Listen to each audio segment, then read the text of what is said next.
Otep à tous, bien-aimés frères et sœurs. Les choses avancent à Kazan. Eh oui, on parle non seulement de, on parlait avant, je vous avais dit ça, de BRICS Bridge, maintenant on parle de BRICS Pay. BRICS Pay, c'est un système de paiement que les BRICS sont en train de mettre en place. Il y a déjà même des cartes qui existent et ça va être vulgarisé dans certains pays des BRICS très rapidement, où vous n'avez pas besoin de passer par le dollar encore pour faire vos courses, en Russie notamment. Et ça va se généraliser dans les autres pays des BRICS. Le système de BRICS Pay, c'est un système de paiement qui se fait à travers les banques centrales, de banque centrale à banque centrale. C'est-à-dire, si aujourd'hui l'Inde veut acheter un produit en Russie, par exemple le pétrole. L'Inde veut acheter le pétrole à 100 000 dollars. Mais ils vont plus chiffrer ça en dollars. Ils vont bien entendu chiffrer ça en monnaie, en rouble ou en monnaie indienne. Ce que le client indien, quand ils finissent de traiter le marché, c'est que le client indien, l'acheteur indien, doit avoir un compte dans sa banque centrale. Et il prend l'argent, il dépose à sa banque centrale. Et maintenant, cette banque centrale envoie l'argent à la banque centrale du vendeur qui se trouve en Russie. La banque centrale russe, dans le compte du vendeur qui se trouve en Russie. Et ce sera numérique. Donc, les BRICS, en quelque sorte, dévancent même les États-Unis. Le système SWIFT Pay, là, BRICS Pay, c'est, si vous voulez, le concurrent de SWIFT. On n'aura plus besoin du dollar. Déjà, dans les pays des BRICS et les pays des amis des BRICS, eh ben, ce qui va se passer, c'est que on va mettre en place un système où, quand vous vous déplacez, vous pouvez utiliser votre carte dans l'autre pays en passant justement par le même système.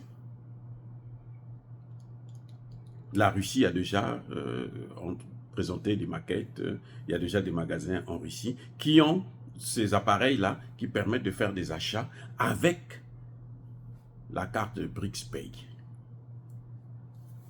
Eh oui les amis, ça avance.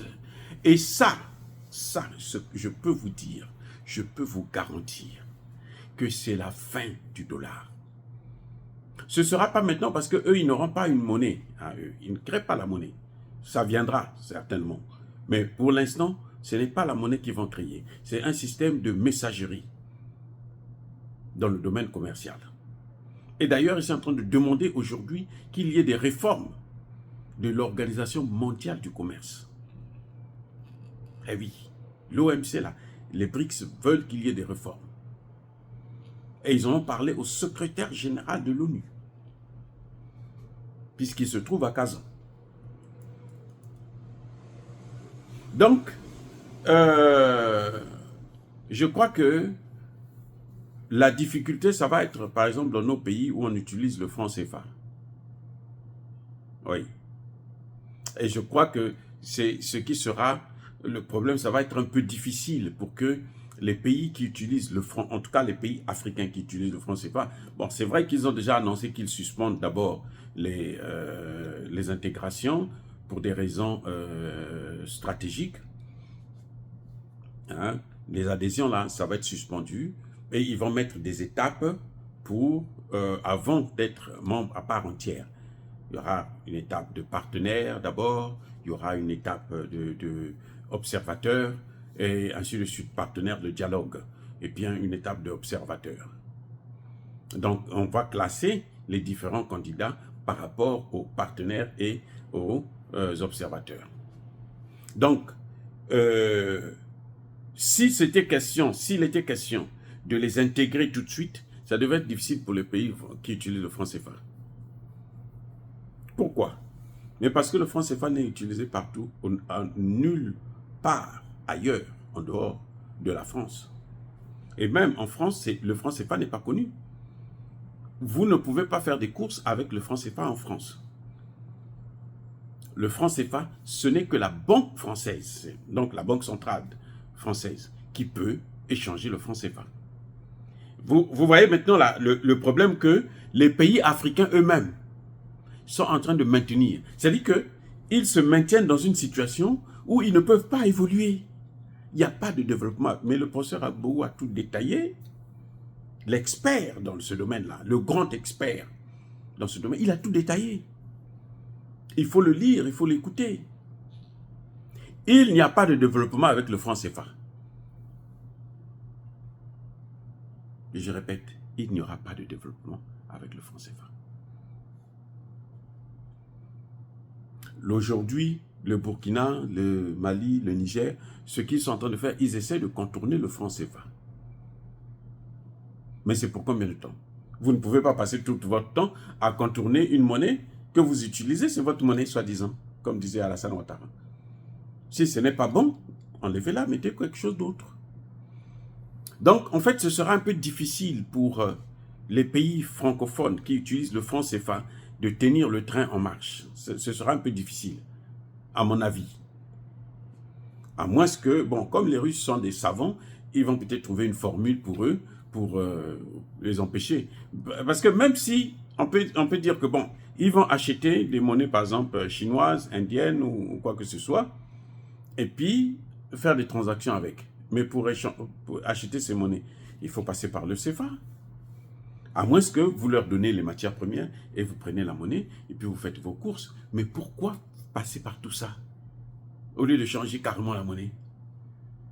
Notamment en Afrique centrale, ça fait 20 ans les pays d'Afrique centrale sont en train de réfléchir s'il faut sortir du franc CFA ou pas. Ça fait 20 ans, les pauvres. Ah! Donc ils ne sont pas intelligents. Écoutez, c'est pas moi, je n'ai rien dit. Je constate. Si vous passez 20 ans à réfléchir sur une question, c'est que vous n'êtes pas intelligent. Qui dit mieux? Les amis, qui dit mieux? C'est vrai ou c'est faux? Vous savez, en général, quand j'étais à l'école encore, lorsqu'on passe un examen, ou bien lorsqu'un devoir, vous allez voir que le dernier qui reste dans la classe, là, en général, c'est le plus nul. Je dis bien en général, il y a des cas exceptionnels. Mais en général, tu ne connais rien. Donc, il faut que réfléchir. Réfléchir. Tout le monde sort, on le laisse là à réfléchir. Jusqu'à ce qu'on siffle la fin de la récréation. C'est fini. C'est là qu'il est obligé d'aller déposer sa copie. Et puis, quand vous regardez à l'intérieur, il n'y a rien. Il a la plus mauvaise note. Les plus intelligents, là, vous voyez, ils vont rapidement, tu connais ton cours, tu as bien appris ta leçon. Tu le fais, c'est que si c'est 1 heure, tu peux faire ça en 30 minutes, 45 minutes, tu es parti. Mais les plus bêtes, là, ils vont rester là jusqu'à ce que 1 heure la passe. Il faut qu'on vienne tirer leurs feuilles. Donc, permettez-moi de constater que les pays d'Afrique centrale sont bêtes.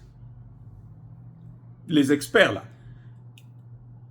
et les dirigeants, ils ne sont pas très intelligents, les gars. Les pauvres, ils ne sont pas très... 20 ans, vous réfléchissez, est-ce qu'on peut sortir du franc CFA? Est-ce que le franc CFA, c'est bon? En Afrique centrale, 20 ans. Ils sont de tirer un boulet. Donc, quand cette marche-là, ils ont du mal à marcher correctement. Mais ils ne savent pas que non. La seule chose, c'est enlever le boulet là et puis continuer à courir. Et puis courir. Au lieu de marcher, vous courez. Non, ils préfèrent tirer le boulet là. Peut-être que si j'enlève le boulet là, celui qui a mis ça là sur moi, il va m'atteindre. Eh bien, quand on est comme ça, c'est qu'on a un problème d'intelligence, les gars. Je parle de l'Afrique centrale. Bon, l'Afrique de l'Ouest, c'est pas mieux. L'Afrique de l'Ouest, ils ont dit, non, on fait une monnaie. Toute l'Afrique de l'Ouest, y compris le Nigeria, le Ghana, tous, ils ont dit, ah, on veut une nouvelle monnaie. Ça fait plus de 15 ans maintenant qu'ils sont en train de réfléchir sur la mise en place d'une nouvelle monnaie. Bon, eux, ils sont en avance parce qu'au moins, eux, ils sont d'accord que non, le CFA, là, c'est pas bon. Nos monnaies, là, il faut qu'on ait une monnaie commune. Très bien. Ça c'est très trop, ça, c'est intelligent. Mais maintenant, mettez en place la monnaie. Ça fait plus de 10 ans, 15 ans qu'ils sont en train de réfléchir. Le Zimbabwe, à lui seul, hein, il a changé sa monnaie. En quelques mois, là, il a dit non, c'est pas bon. Il a fait, paf, sorti sa monnaie. Ce n'est même pas garanti ni sur le dollar, ni sur l'or, sur l'euro. Vous voyez comment, c'est-à-dire que là, tu vois que les gens sont c'est pas étonnant. Mugabe hein, était le plus instruit de tous les chefs d'État africains. Autant de Mugabe, là. Mugabe, avant de mourir, là, il avait au moins, je ne sais pas, 5 ou 6 masters et ou quoi, là. Mugabe que vous voyez, là. Qui est mort, personnellement. Lui c'était un bon président. Bref, vous voyez, mais en Afrique centrale, en Afrique de l'Ouest, toute l'Afrique centrale d'ailleurs, le EAC là, ils sont en train de réfléchir. Bon, comment on va faire si on reste ensemble? Est-ce qu'on peut avoir une monnaie? Ils sont en train de réfléchir. Chaque année, on dit, bon, les experts, vous avez fini de réfléchir. Non, non, on n'a pas encore trouvé la solution. Les chefs d'État aussi les laissent. On garde les mêmes experts. Mais changez-les au moins. Peut-être que ça va. Oh, non. Ils préfèrent garder tous ces nuls-là. Bon, sinon pas eux-mêmes des idées pour... c'est malheureux. Bref, en tout cas, c'est ce qui fait le sous-développement en Afrique. Donc, les BRICS sont en train d'avancer et le dollar est en train de prendre des coups. Je dis bien des coups durs. C'est pour ça que l'élection américaine est capitale. Parce que Donald Trump a compris ça. L'objectif de Donald Trump, c'est casser les BRICS. Donald Trump, ce n'est plus pour, voilà, je viens, je veux. Non, quand il parle de Poutine, il parle de bien de Poutine, là, c'est pour le flatter. Enfin, s'il croit que Poutine va continuer à s'endormir encore avec eux, c'est pour le flatter. Il va, c'est-à-dire que s'il peut tordre le cou de Poutine, là, il le fera à la première occasion. Donc, ce que nous voyons là, et Zelensky sait, il sait ça. Voilà. Oh, bien aimés frères et sœurs, cela s'incitait à la haine ou à la violence. Non, il y a ma colère, il y a ma limbe. Encore une fois de plus, vous les dirigeants africains, ne soyez pas fâchés parce que si vous ne pouvez pas changer de monnaie, vous n'avez pas d'idée. Ce n'est pas ma faute, hein. C'est vous-même qui n'avez pas d'idée. Et vous n'êtes même pas capable de recruter.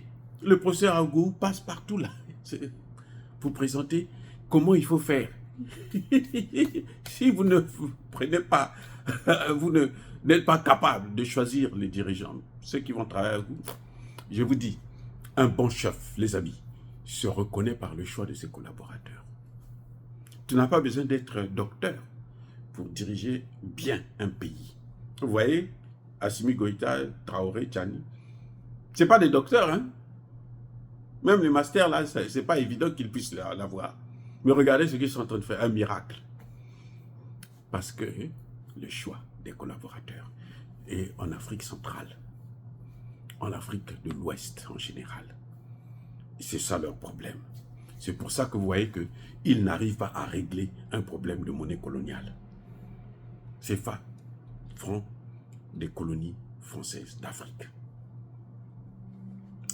Soyez abondamment bénis par le Dieu de Kémite et par nos ancêtres évangélisés, mais que tous ceux qui persécutent le continent africain le pillent et le déstabilisent, qu'ils soient noirs, blancs, chinois, arabes, juifs, indiens, qui qu'ils soient punis, maudits, foudroyés, neutralisés, écrasés, effacés par le Dieu des Kémites et par nos ancêtres évangélisés.